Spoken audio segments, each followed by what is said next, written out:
Hi, you're watching India Post Live, India's first web TV news conversation online. I'm Shivraj, and today we're talking about airfare warfare. That's right, almost a decade ago when Deccan launched, it's India's first low-cost carrier from Bangalore. Since then, there have been numerous instances of low-cost carriers triggering off airfare warfare, but then the furor didn't last very long with Kingfisher shutting down, and now with AirAsia in the mix, offering much lower cutthroat prices.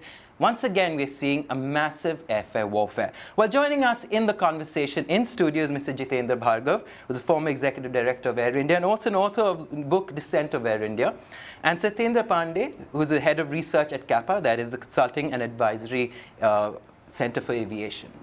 Mr. Bhargav, you've seen the news of how AirAsia stepped in, with SpiceJet now following, a lot of them cutting airfares. Well, it may seem good for the end user. How tenable is it in the current scenario? You see, it's disastrous, suicidal from the airline's perspective. And it's not the first time that it's happening. We saw it in the last few months when SpiceJet was reducing its fares. All airlines were following suit, knowing fully well that they are not even recovering the cost of producing a seat, that they were in losses. They will not be able to grow, they will not be able to expand, they will not be able to sustain themselves. Kingfisher was just one example. Jet Airways has been equally bad, struggling to survive, got some kind of a breather because of the Etihad Airways money, 24% equity stake. Air India, we all know about it. Now, question is, why are airlines not behaving in a mature fashion? If you go back to 2007-8 and the recession, the downturn that took place, airlines were doing well. Then everybody followed. They were trying to garner market share at the expense of profitability. One can understand a short-term objective for an airline. But ironically, that profitability wasn't coming through. No, it was. Let me explain to you. Their position wasn't as bad, but they were trying to garner market share each one. Absolutely. By reducing fare, which were unsustainable. So the first stupid action on part of the airline was this. They should have behaved in a more mature fashion. There are international, global examples there to follow and say, okay. Now, AirAsia, what does it mean? Let's put it this way. I would welcome, you would welcome, a customer would welcome, come. But when you take a mature point of view and say, okay, let's go to 2016, 2 years from now. All airlines, existing airlines, have bitterly complained against the entry of AirAsia India. Absolutely. And they're also complaining against Tata Singapore Airlines coming in. Now, I find merit in that. The reason being that they have got accumulated losses on one side, debt on the other side, and then you have the fear of now fare reduction and losses going up. Now, what do you do in those circumstances? You will suffer eventually, and suffer in a manner that a couple of airlines can back up, right? Mm-hmm. Now, Tony Fernandez mocked at these airlines. Sure. Right, on Twitter and on social media. And he got a lot of bad press for that. No, I put it simply. Take it to 2016. Mm-hmm. Government of India decides that I would welcome 2 more airlines to come in. Let me tell you, Tony Fernandez will sing the tune that the existing Indian carriers sing, because by that time he would have had losses. The only advantage he suffers vis-a-vis carriers owned by Indians is that he'll have no hesitation in exiting. By the time it will ruin the carrier. Okay. Now, why do I say it's a bad decision, number one? Who should you blame for it? I would put the blame to the Ministry of Civil Aviation. Mm-hmm. Why is India, which is aspiring to be the 3rd largest market by 2020, without a comprehensive aviation policy? How many airlines does India need? How many aircraft do we need? What is the kind of growth that we are visualizing? Nobody has an answer. Now, question comes in, you'll have these 2 airlines and 1 airline exit. It impacts India's image. It impacts the leasing of aircraft by Indian carriers. They say, sorry, these carriers are defaulting, so we will not pay. And you don't see a future. Right. So our new Prime Minister has been talking about brand India. Now, let me tell you one thing. Aviation is a visible component Absolutely. Of any brand that you have. Dubai Airport, Singapore Airlines, all these things are built up, city and the airline, right? Now, India can never have a major airline with can command reasonable amount of market share. Now, recently you had A380 coming in from Singapore. Look at the kind of enthusiastic welcome part of the media, and people caught it. I summed it up on a television channel. I said, look, if your neighbor son tops the university, he celebrates. You don't celebrate, right? As a neighbor. Likewise, Singapore has flown its A380 into India, and we are celebrating. How unfortunate, because none of the Indian carriers, with their current balance sheet, health of the finance, will ever be able to afford. Okay. Now, what have we done? We have allowed, whether it's Emirates, whether it's Etihad, whether it's Singapore Airlines, to grow at the expense of the Indian market and Indian carriers. Okay. Unfortunate. So we're going to come back to the debt issue, but Satendra, the research agencies like yourselves do due diligence on the infrastructure available. Ironically, AirAsia actually exited first from Delhi because Delhi airport was a very expensive proposition. Going back to the first question I asked, I mean, it's very easy for them to now step in and trigger off this airfare warfare. But clearly, the infrastructure in India has not been able to catch up. Well, firstly, going to the airfare wars, India is a very price-sensitive market. So in the short term, lower fares will stimulate demand. But as Mr. Bhargav said, in the long term or in the medium term, your fundamentals must be sound, which means your cost inputs must be covered by your revenue inputs. Otherwise, you'll have financials like we saw. To give you an example, financial year 14, which just ended, combined all Indian carriers had revenues in excess of $8 billion.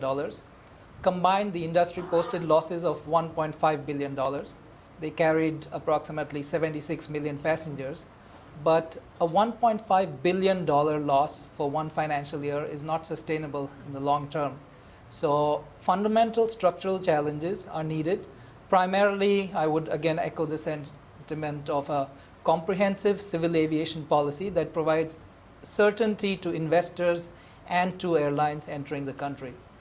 Going to your question of airport infrastructure, there has been in the last 5 or 6 years significant upgrades to airports, but that has also come with significant capex, significant cost.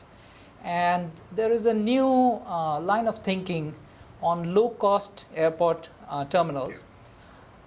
One point we stress is low cost does not mean low quality. So the two words that we would like to stress are affordable excellence, which means you can have a low cost but a very high quality airline terminal. And those are India-focused solutions for the Indian market. Very interesting you should say that, because flying out of the UK now, especially to Europe and beyond, they have started now actually creating those low-cost airports along the shores of the country. Would that be really a solution then? It would, but you also have to look at the demand side. And this again requires comprehensive planning with all stakeholders across the value chain being consulted. You cannot just build an airport for the sake of an airport. The demand must be there. There must be traffic to support that demand. The facilities must be provided. And it must be sustainable demand. It cannot be a short-term demand. With all of that lined up, I see no reason why we cannot compete with the UK or anyone else when it comes to airport infrastructure. Mr. Bhagat, coming back to the issue of debt and capex and opex and the fact that a lot of the airports are becoming a little more expensive to fly out of, the big issue is, and you were referring to Brand India, is that the unionization of airport infrastructure, unionization of our great flagship carrier, Air India. You see, we are, as a nation, status quo lovers. You've taken a call during the British Raj and you want to sustain it in the 21st century. Somebody is going to say we are going to change, and we must change with times. We haven't. Whether it's the airport, whether it's Indian bureaucracy, the decision makers, whether it is a political leadership, till the advent of Narendra Modi on the scene, we weren't even thinking of major changes to take place. A positive sign has come. I've become a little more optimistic than I'd been earlier. I said, look, if you look at Brand India and you say and you realize that aviation is a great economic catalyst. Absolutely. Not only it's Brand India export for economic activity. You need to put in time. My first question to the new government has been, do away with bureaucrats running the civil aviation ministry, get experts. Technocrats and professionals. Now, why is it that you don't have an aviation policy? It is not that they don't realize the need for it. They don't have the wisdom for it. Or the political will? No, political will is there because for the simple reason, if you have a comprehensive aviation policy, you will not be allowed to take ad hoc decisions looking at the applicant or the country which is seeking a change in policy, right? Which means corruption. So these kind of things, there is a deliberate move kind of a thing. But if you really want to move forward, have an aviation policy, decide which way you want to go. Why is it that China, of the top 10 profit-making airlines, 3 come from China, right? If China can do it, why can't we? You see, this year's ITA report is that the lowest per seat earning will be in the Asia-Pacific region, which 5 years ago was on the top. America, Europe, Africa, Gulf will all be higher per seat earnings, right? Which is the country dragging Asia-Pacific region? India. As he said, $1.5 billion, right? Dollars of losses kind of a thing. You can't sustain it. Somebody is going to wake up and say, look, it needs thinking, it needs out-of-box thinking, we need to do something. Now the fact is, or the tragedy is, no one is taking it seriously. You saw it with Air India. People were crying that, look, Air India is dying, needs to change. Having worked with Air India for a long time, 1988, Air India's future was put in the basket of Disinvestment Commission. And if you go through the report, what is cited as weaknesses of Air India? But remember, they brought in a professional chairman as well at that point. They had Rusi Modi in, and despite that, the parliament got rid of him. You see, you name a stalwart of the private sector, Ratan Tata, Anand Mahindra, Deepak Parekh, etc. Everybody has been on the board of Air India. Absolutely. I have dealt with the subject on my book. I said, you can get the people, but allow them to function. Absolutely. Right? You have not allowed them to function. Why? The bureaucracy has such a stranglehold. Now, there is no reason, and I put a question, in fact, why do these stalwarts of the private sector join Air India on the board when they're not allowed to function, to sully their own image?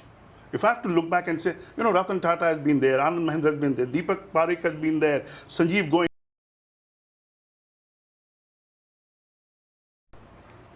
And I had, in fact, in an article in DNA, when Praful Patel appointed Anand Mahindra and company, Amit Mitra, Air Vice Marshal, Air Marshal, Air Chief Marshal, Major, etc. I said, on what basis are they appointing? An Air Force Chief helping a civil aviation career? Doubtful. Now let sense go into it, who needs it, give them the freedom, and like in private sector, allow the board to decide. Can the board of Air India with these independent directors take a call that a bureaucrat, IAS, CEO, CMD will not be able to deliver, and therefore we need a person who can take Air India forward? Absolutely. They don't have the freedom. If you are say that, look, for example, a recent example, you see these flights to Sydney and Melbourne that Air India launched last year. Yes. The loss is 55 lakhs per flight. Wow. Now, what do you do internationally? You start your flights with 3 or 4 flights a week. As you build up the market, you scale the flight to a daily flight. What has Air India done? Launched a daily flight. After huge losses and failure to get the kind of load factors, are next month going to scale down to 4 times a week. Now, why are you going in reverse direction? The reasons are not difficult to see. Let me tell you one thing. You merged Air India, Indian Airlines. You put at the helm Indian Airlines people who have no experience with long-haul flights and allow them to take a decision. Now, unless you have accountability, that you've deliberated on a policy decision, at a time when the finances are critical, you can't experiment. You can't. And that's my next question, Satyen. Sure. The global situation. I mean, we see Iraq conflagrate again. Yes. And we're going to be discussing that in detail in the next show. But the fact is that it's going to have a huge impact on global oil prices. In that scenario, then, low-cost carriers or Air India, anyone getting into an airfare warfare is almost suicidal, isn't it? Well, the last 2 years, speaking about oil prices were a major deterrent to profitability. Coupled with that, you had your Indian rupee trending against the dollar. You had high airport charges. And as Mr. Bhargav mentioned, regulatory and policy distortions. Yes, we did allow FDI, but it was not a comprehensive, coordinated, deliberate policy action. It seemed very ad hoc. So coming to your question of Iraq and the geopolitical situation, if that does affect oil prices, which it likely will if it conflagrates, the inputs for Indian carriers will go a lot higher. You must also keep in mind that our ATF tax rates are much higher than anywhere else in the world. So the effect on an Indian carrier is exacerbated. And ironically, international carriers pay a different tax rate than Indian carriers operating domestically. So for the Indian aviation industry, that certainly will be negative. That said, policy actions can be taken. We recently published a 24-point agenda on recommendations on policy. And one of our primary recommendations is taxation, especially ATF taxation, must be rationalized. You cannot put Indian carriers at a competitive disadvantage just by virtue of taxation. Now, Mr. Bhargav, also at the point when there was the last, or the one before the last real war on slashing airfares, the Ministry of Civil Aviation had intervened and asked for clarity and transparency. Yeah. The fact is that a lot of low-cost carriers aren't in fact low-cost carriers anymore. There are a lot of hidden costs. You see, there are two aspects to your question. A, should government have a role Absolutely. in determining what the fare levels are? If an airline wants to commit suicide, should they be allowed to do so? And going back to the rationalization of ATF tax as well. The recent step, I think, taken by DGC in the last few days is to ask airlines on the kind of costings they have for a product. I may not agree that the DGCA must intervene or seek this kind of information or not, but I really believe it's desirable to find out. No airline should be allowed to offer fares below the cost of producing a seat. Right. Just like you shouldn't be allowing an airline to fleece. So on both counts, now AirAsia, for example, as I said earlier, you can charge fares which seem attractive to a passenger because you want to lure away passengers so far flying or using other carriers to yourself. But then, does it help? It wouldn't help. So somebody has to intervene and say, we want a healthy, robust Indian aviation sector. Now, how do you make it robust? Transparent and government regular, decisions, right. airlines playing their role. Now, there's no denying if you say, yes, there are no low-cost airlines, I would differ in a way. You see, low-cost airlines use aircraft which have higher density of seats. If Air India and Jet on their normal carriers, for example, will have about 150 seats, these airlines will have 180 seats. So you're getting 30 seats additional, right? Of course, you don't have secondary airports in India. Airports charge the same sum for landing. The fuel is sold to them at the same rate. There are certain cost parameters you're saying. But as far as the deployment of crew is concerned, the food on board is concerned, and food on board has various kind of implications. A, the carpet doesn't get dirty. You can turn around an aircraft faster. It increases your aircraft utilization. You need lesser crew on board. So there are certain kind of things to go. But what we need, if somebody says, I'm a low-cost carrier, this is what I'm guaranteeing, these are my fares. Now, you can't allow a low-cost airline to charge 100 rupees less than a legacy carrier. And legacy carriers not being in a position to recover their cost and keeping their fare only marginally above low-cost airlines, or at times even going lower than them. Now, when you don't recover your cost of producing a seat, nobody would suggest that you can be profitable, you can be sustainable, you can survive for long in the industry. Now, why are airline promoters behaving in this manner is the question for which we must find answers. To protect your market share, garner more market share can be a short-term course, but not a long-term. When you're seeing every quarter your losses mounting, you're increasing debt, you're not knowing how to sustain yourself, when will you wake up? You paint a very sorry picture as well. It is. You see, I have worked with Air India. We can understand Air India was a government company. So it took them time to realize the kind of shortcomings that they have, or they can't be as efficient as a private airline can be because of the faster decision making and no political interference. But question comes in, if you recall, go back 10, 12 years, 15 years ago, the inefficient government airline, all those kind of things. Now, can't you say the same thing about it? Don't use the word inefficient. But everything, the kind of losses they're going, they're not, decision making is no faster than what Air India used to be. They're not being able to sustain themselves. Indigo is an exception, and there are certain reasons for it. Right. You see, SpiceJet, for example, you have had 6, 7 kind Ownership of fare also reductions changing, selling at 1,999, etc., and those kind of things. It enhances your cash flow. You overcome your financial crisis problem for a couple of weeks, but eventually got to pay at some time. Now, who will tell the SpiceJet board that you need to be judicious in your decision making? You can always turn around, and as many people, media people do, it's a private airline. So why are you interfering? Overlooking the fact that quite a bit of the loan has come in from public sector banks. Borrowing. If Air India has got 12,200 crore of rupees in the last 5 years out of government kitty, 7,000 crore is what Kingfisher owes to the Indian banks. Absolutely. Isn't that government money? But this kind of thinking isn't there. We believe if Vijay Mallya owns Kingfisher, it's a private airline, and taxpayers need not be worried about it. Okay. So this is the reason why I said ministry must be allowed to play its decisive role. You may not agree as a policy for a long term, but in the short term, till hand-holding must be done, let me use the word hand-holding, till Indian carriers become robust, Indian aviation sector is on a trajectory of growth, allow the government to do it, but not government with IS people in the civil aviation ministry. Okay. I'm talking about people who are qualified, who are experienced, who have a vision, who can say, I have to take Indian carriers there by 1919. And this is the kind of path that I'm going to take, and it should be included in the comprehensive aviation policy that I spoke to. Okay. Because if you don't do it, bureaucrats will while away their time, ministers will do some ribbon cutting and those kind of small statements kind of a thing, but not say, look, I brought Indian carriers or Indian aviation out of the kind of hell they were in. I would love to have, whether it's Praful Patel, whether it is Ajit Singh, or whether it's any civil aviation secretary to say, look, my contribution to Indian civil aviation is this, and they're all positive developments. Okay, we don't have that situation. Thank you. And Satinder, just last few minutes, talking about the comprehensive civil aviation policy, you said there was a 24-point agenda. Yeah. What are the top priorities from that you can glean that this government must do to take the aviation industry and sector in India to the level that is being projected by other agencies?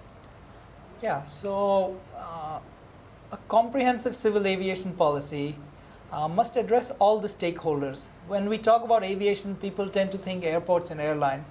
They forget the maintenance, repair, overhaul, which has excessive levels of taxation. You have a cargo sector that's not flourishing, that's nowhere near where it should be. You have training, which is the need of the hour.